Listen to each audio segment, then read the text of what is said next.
उसके लिए हमारे पास वक्त है।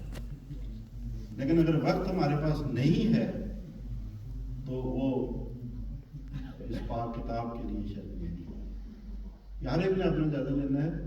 बहुत सारे ऐसे हैं जो अल्लाह के फजल से जो इसको बहुत रहे हैं।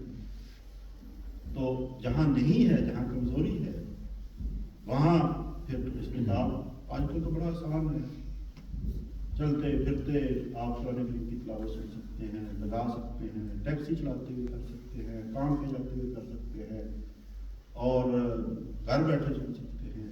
बड़ा आसान, बहुत आसान कर दिया। जज़ल जन्नत उज़्लिफ़त वाली बात है ना, जज़ल जहीम सुइरत, आखिरी वक्त में क्या होगा? दोज़ख भड़का दी जाएगी, दोज़ख भड़का दी गई। सारे सामान जो हमें